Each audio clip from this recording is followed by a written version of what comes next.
up guys, Lightning14 here, starting back into everyday life with another video. And this video we're going to be doing a complete overhaul mod guide for the Dart Zone Magnum. I noticed that there are practically no mod guides for the Magnum on the internet. I think when I searched YouTube I found like 2, and the ones that do exist are pretty terrible. So this should be a pretty amazing resource. We're going to be doing a spring upgrade, arm brace removal, minimization, accuracy upgrade.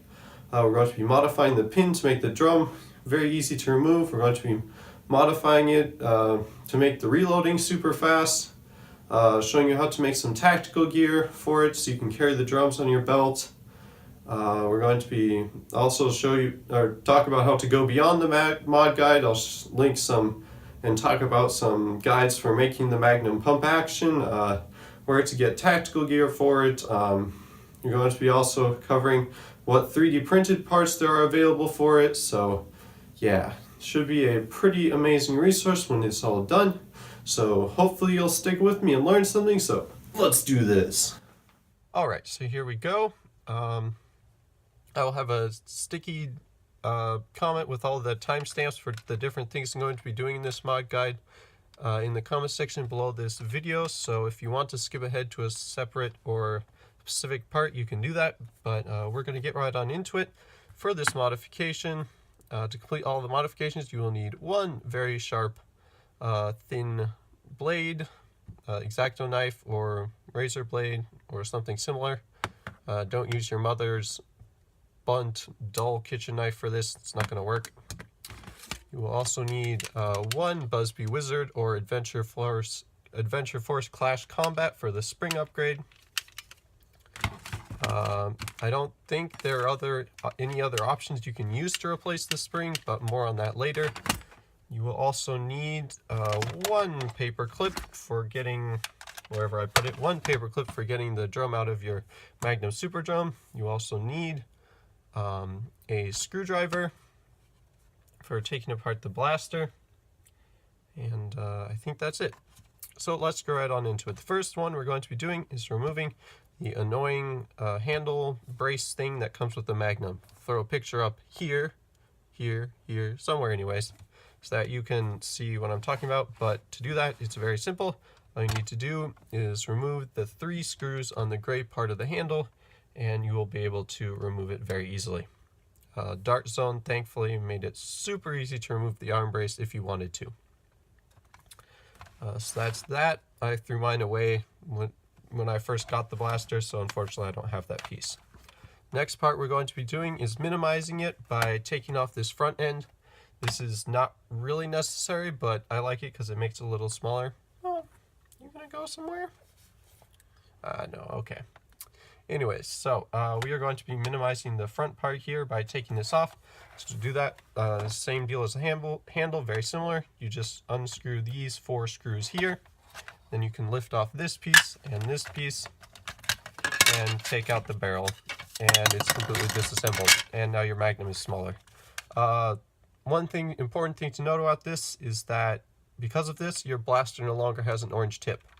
I would highly recommend that you have an orange tip. Whether or not it's legally required is another matter, another topic. But most game organizers and practically everyone will require you to have an orange tip in their rules. So it's always a good idea to have one.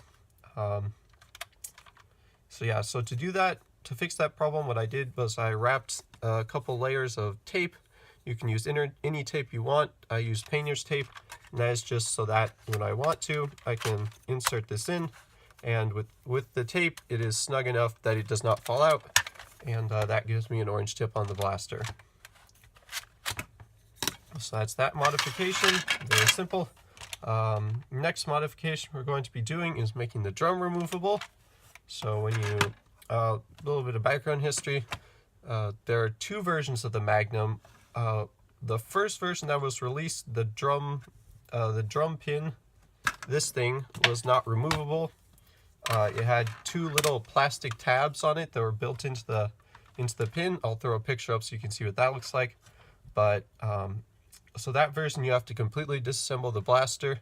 But so if you bought a Magnum fairly recently, chances are you don't have to worry about that. And So the other version of the Magnum, the later versions, which I think is most of them, they have this little white pin, or light little notch in the pin that catches on the inside of the blaster and doesn't allow you to remove it.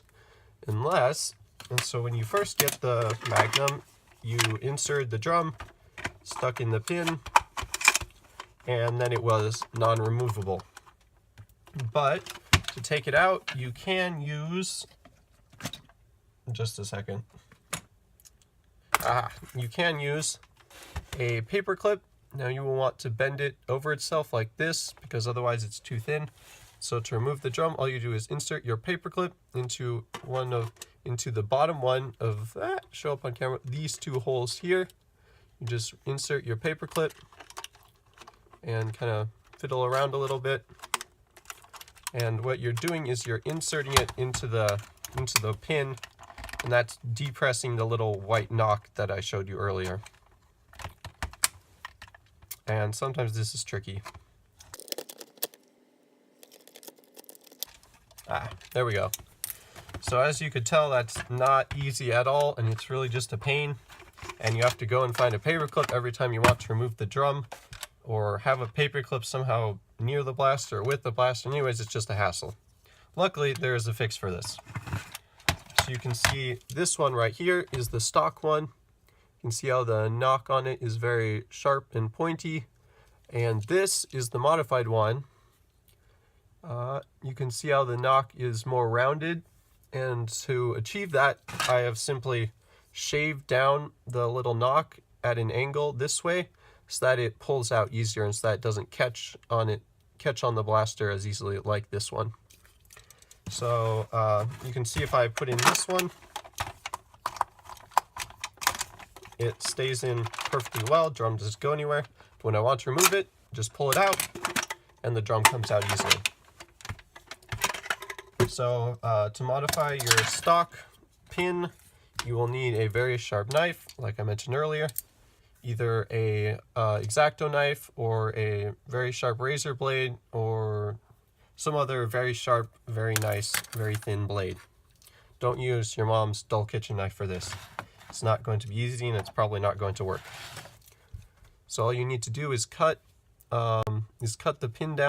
Alright, so when I first filmed this video, I didn't realize how unbelievably easy this can be if you simply just unscrew the pin and then carve at it without it being stuck in the cylinder or in the pin. So we're going to do that now, because that makes your life so much easier. So simply unscrew it, unscrew this screw and this screw, the two screws in the pin.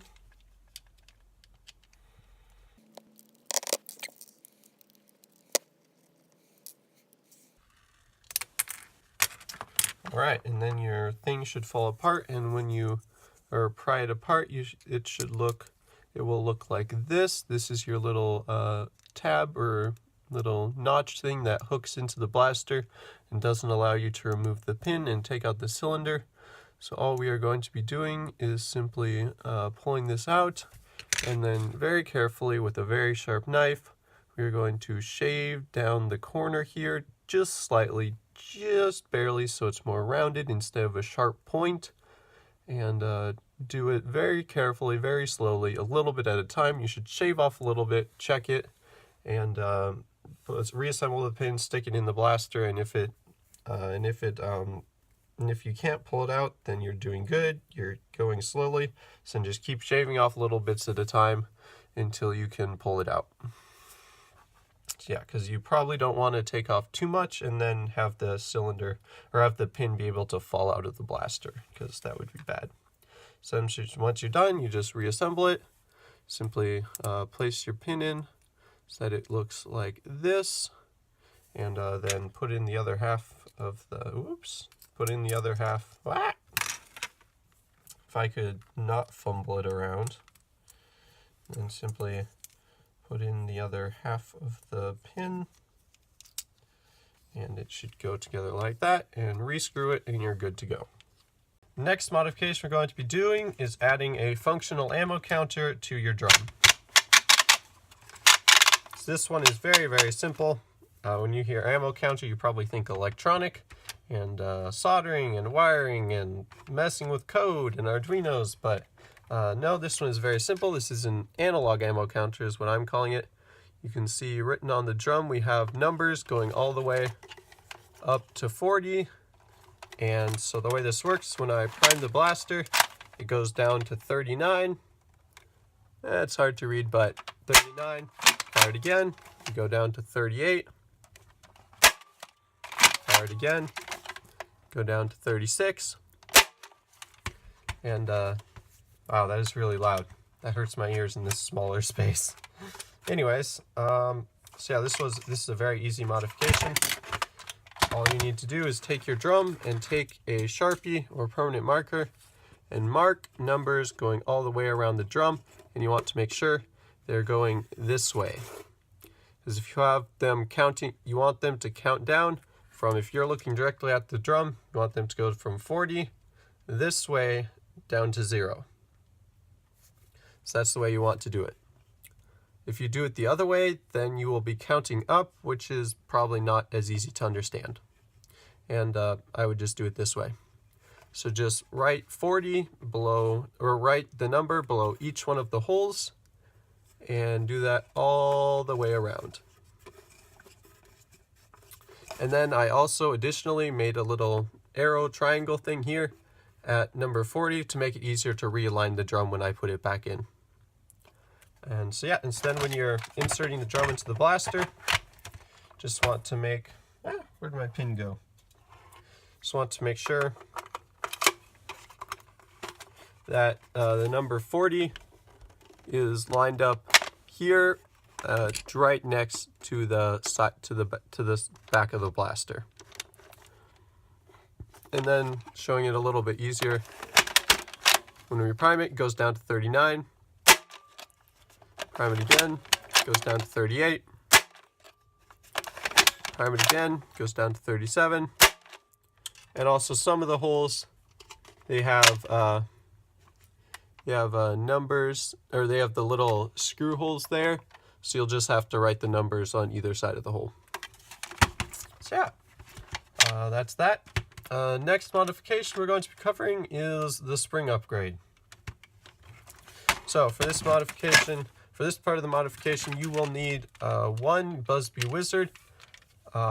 This one is thrifted, and that's probably where I would recommend you pick one up too. We are going to be stealing the spring from this blaster and putting it into the Dart Zone Magnum.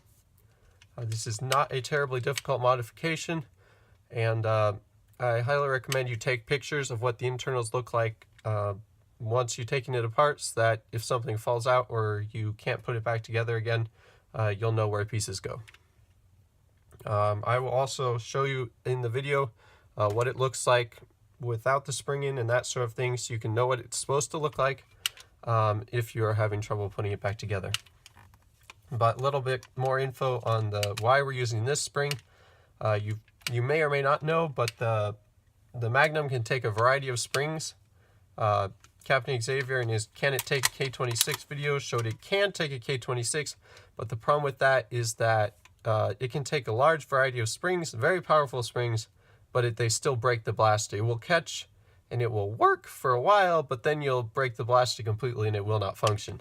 So do not put K26 in this thing. You will break the blaster sooner, probably, rather than later. And Captain Xavier's broke as well. So that's why we're using the spring from the Wizard and not K26 or some other spring. The Wizard spring is one that I know will not damage your internals. Big thanks to Wapet1. Anyways, I'll link his channel somewhere up here so you can find it. He is a French YouTuber who does Nerf videos.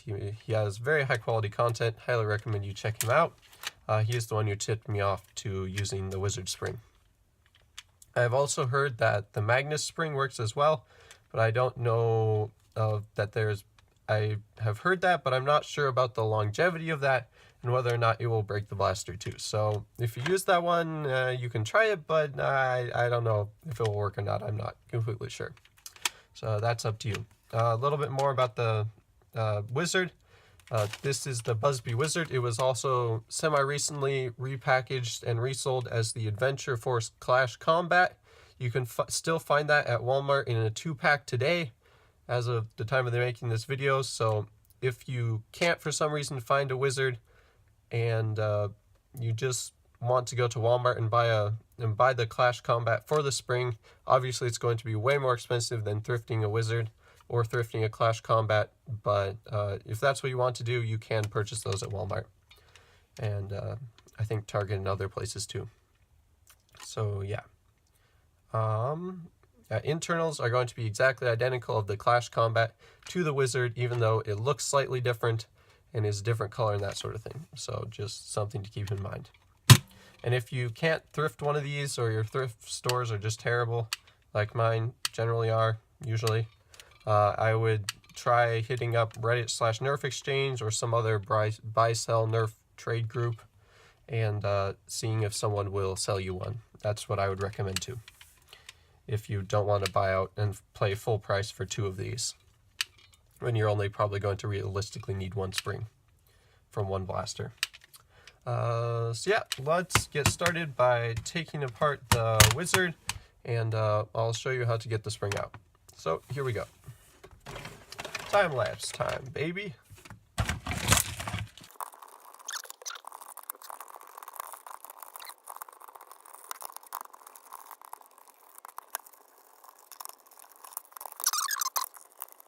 Take off the priming slide first.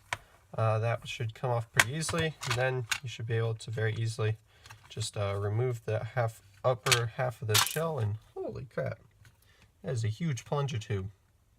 But I guess since it's technically powering 4 barrels at once. Yeah, that's interesting. Anyways, so you can, useful parts to remove, if you plan on completely sacrificing this blaster, I would probably save the 4-barrel assembly here. This would probably make a really great absolver attachment, or something to at least integrate into something with an air tank as a underbarreled shotgun or that sort of thing. So I'm definitely going to save that.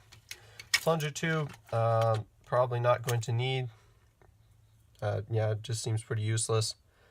Plunger tubes really aren't generally not cross-compatible at all. I would definitely save the plunger assembly. You don't need other than the spring. Trigger spring I would save. It looks like it would make a pretty good catch spring. Where did the actual, I see. The actual catch is attached to the plunger assembly, and I had the spring for that just here somewhere. Anyways, I'll find that sometime soon, and then you should probably keep that as well.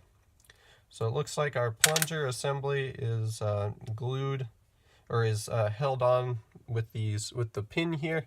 Rather than mess with trying to knock the pin out with something, I'm probably just going to snap the plunger rod, because that's the easiest option.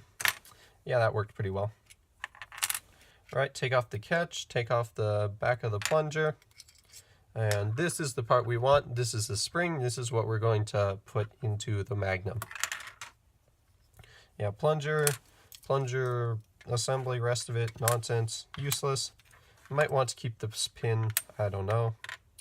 And trigger, not really helpful. I'd probably keep the shell too for integrations, but if you know you're not going to probably use it for anything, then you might as well throw that away too.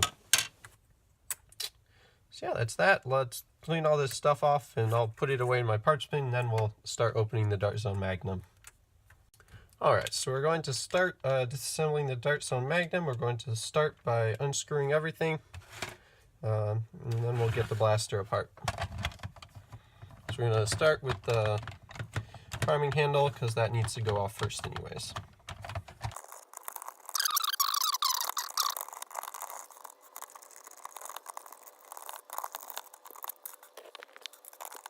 Another thing important to note, you will have to take out this piece first, so that you can unscrew these things. So you can unscrew the screw here, I mean.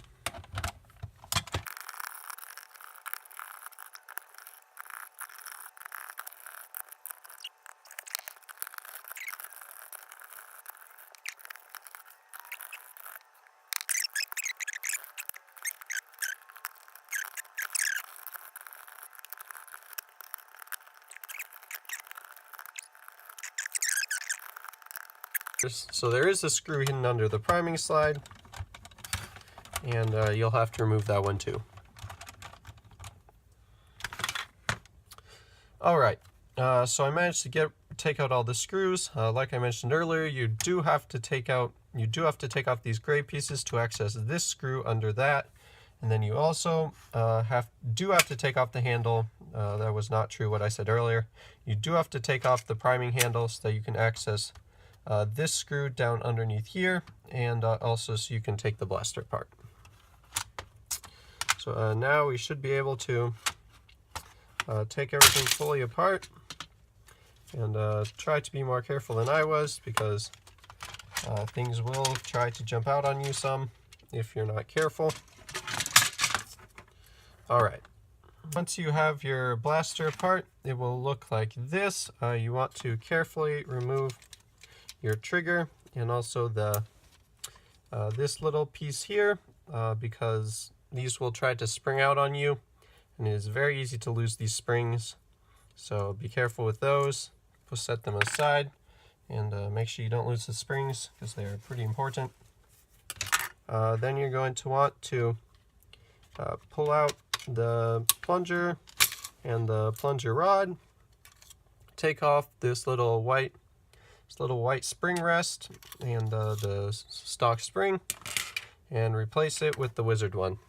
So you can see just by looking at them that they are very similar diameter. This one is just slightly bigger, but you can't really tell it on camera, but I can tell you it in person. And that is just marginally shorter. So insert your spring onto the plunger rod and into the plunger, and then put on your spring rest, making sure that the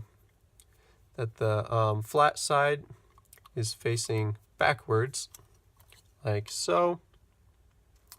And then you can just sort of put the plunger back in.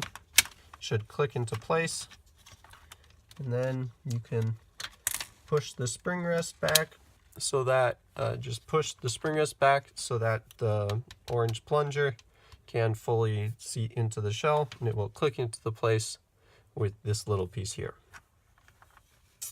So then you can reassemble your trigger and the other little piece. I'm not completely sure what it does. I think it's part of the slam fire mechanism. I wouldn't say you need to mess with any of the other internals at all. So yeah, just place your trigger back in, and place this piece. You want to make sure that the notch, the downward pointing part, or you want to make sure that it's orientated so that the knock is facing like this. Having trouble speaking, you can see that the pointy part on the knock is towards the back. And you just want to reattach your springs.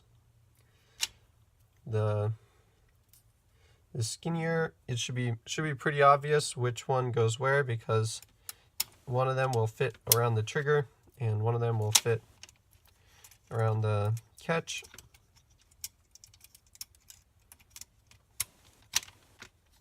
And then that should go in just like that.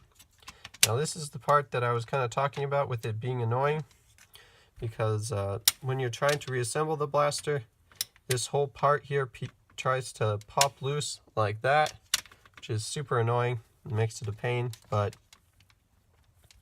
if you hold onto it and kind of be careful, you can get it to work eventually. Then you can carefully and slowly reassemble, or put the other half of the blaster back on. Then you can see by holding it in place, we were able to successfully reattach the other side of the shell. Then all you have to do is screw everything back up, and we'll go from there. Now the only thing left to do is drop a drum in and see how it fires. let's load it up and then we'll do a firing test. Alright, so I did try test firing the Magnum. Unfortunately, I did not notice an improvement in performance at all.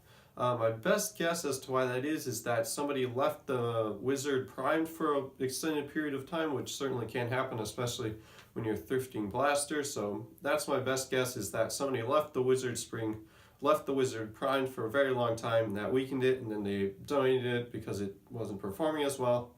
And so I would guess that my Wizard spring was faulty and not that it's just a bad spring to use as a replacement. So I'd be interested to see what sort of performance improvements you guys get with the spring. And I also can't go outside to range test both spring combos and see if there's actually a difference, because unfortunately we have 4 inches of snow outside, so that kind of sucks. But yeah, the next modification we're going to be doing is we're going to be showing you how to make it really fast to reload the Magnum. For this next modification, I'm going to be teaching you how to make it so you can reload your Magnum super fast like this. So we're firing empty and back. I also fumbled up the reload on that a little bit, but in general you get the idea. So what I've done for this is I have modified the pin like I showed you earlier, and what I've done here is I have attached paracord to the ends of the pin, going from the end of the pin to the blaster just with duct tape. I basically just measured out how far I can pull the pin until it clears this little slot here so that the drum will come out. And then I cut 2 lengths of paracord to size and then duct taped them in place. And then finally I also added a little strip of duct tape on the inside of the hole here where the pin slides through, and that's simply to make it so that there's a little bit of friction on the pin, so that when you pull it all the way out, that it won't fall back into place if you tilt the blaster or something like that. Because that's the problem I was having. I would have the pin pulled all the way out, and then I would tilt it to grab the drum, and then it would slide back in partially, and then it would block the drum and get in the way, and that was annoying. So yeah, I don't think I even need to show you how to do that. It's so incredibly simple. So, and then you can just simply pull out the pin, grab the drum, pull it out, slide a new one in, and if you don't fumble it, and then push the pin back into place, and you're ready to fire.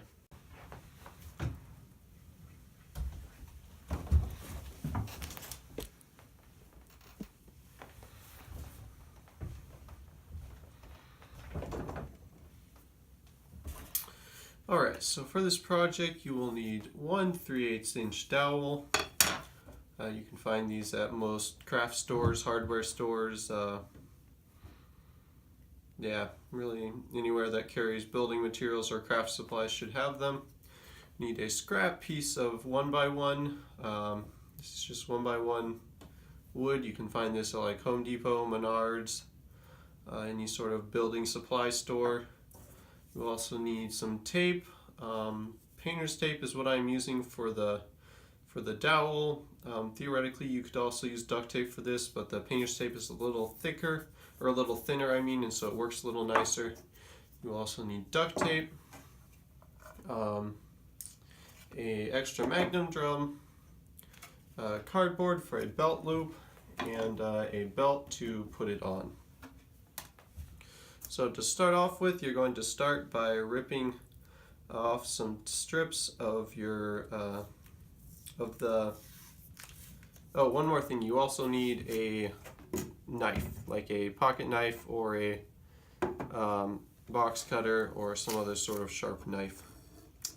So you're going to start off with by visually measuring out how long you want your strips. You want your strips to be about as long as the Magnum drum is, a little longer probably, and then you can just start putting those on your dowel and just lay them on lengthwise and fold them over and keep on doing that.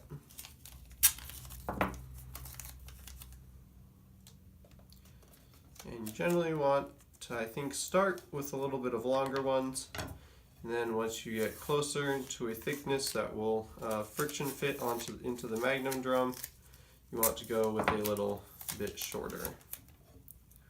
So it doesn't have to be exact, and just keep on ripping them off and laying them on.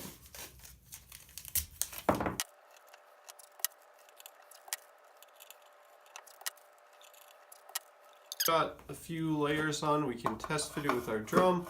You can see that right now it is way too loose, so we need to add some more. You can also maybe see how it tapers down a little bit towards the end, and that's what we want because that will make it easier to slide on. Test fit again. It is still a little loose.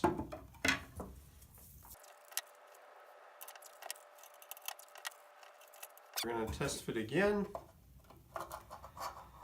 You can see that it's getting a lot closer to what we want. See that it stays on there pretty well. When I shake it, it doesn't come off, but we can also pull it off pretty easily when we want to. So it stays on very nicely. Shaking it, it's not going anywhere, but then when we want to take it off, just pull on it and it comes right off. So that's what we want. So now we're just going to take our go find our hacksaw. We're going to cut it off so that it has enough that it fits nicely all the way through this block of wood. It's hacksaw time! Alright, so we have our dowel here. It slides in and out easily, but is also very secure. And so now what we're going to do is we're just going to basically eyeball it and say we need about that much there of extra wood to go all the way through our 1x1 piece of wood. So we're just gonna grab it and cut it off there.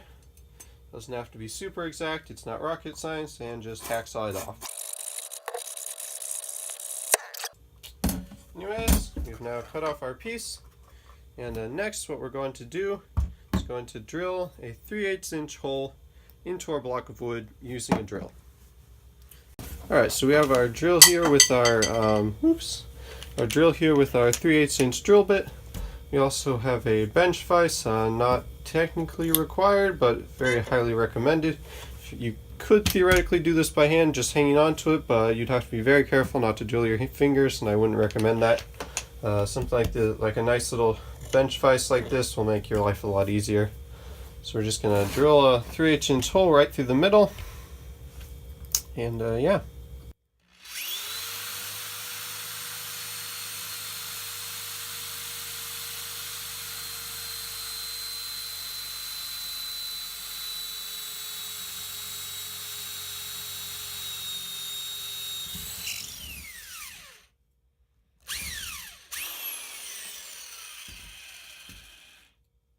That's that.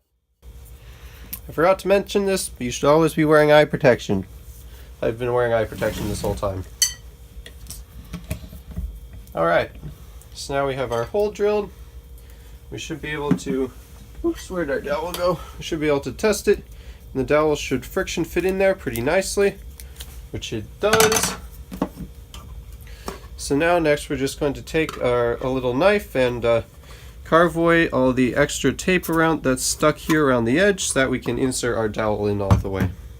You can see that when we insert the drum, it is perfectly flush with the edge of the drum, which is good. And it's still not going to go anywhere. Alright, now let's add the belt loop. Alright, so now we're going to make the belt strap. We have our piece of cardboard, we have our belt, we have duct tape, and what we're going to do is we're just going to cut off a piece of cardboard that's the same size as our little 2x2 piece of wood, little 2x2 scrap wood, and we're just going to then bend it over the belt so that it fits relatively snugly. As you can see right here, I've more or less just folded it into thirds. You'll simply place a strip of duct tape going through the middle.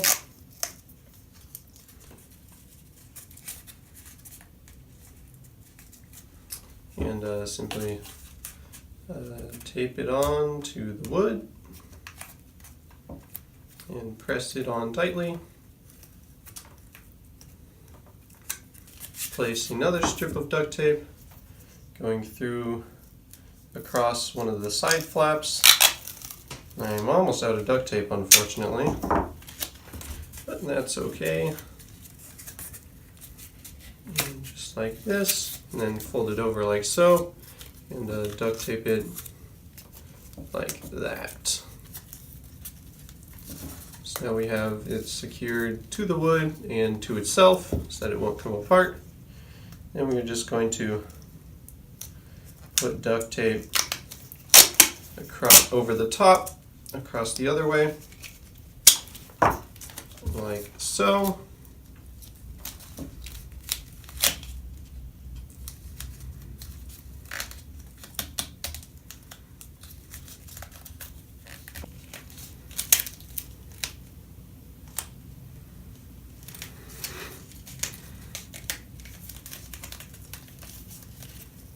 And then, not strictly necessary, but I'm just going to cover the whole block in tape so that it looks a little nicer. Doesn't look quite as janky. That's that. It is literally now completely finished. So next we're going to be talking about going beyond this mod guide. We're going to be going over all the extra things that I won't be able to physically show you in this mod guide.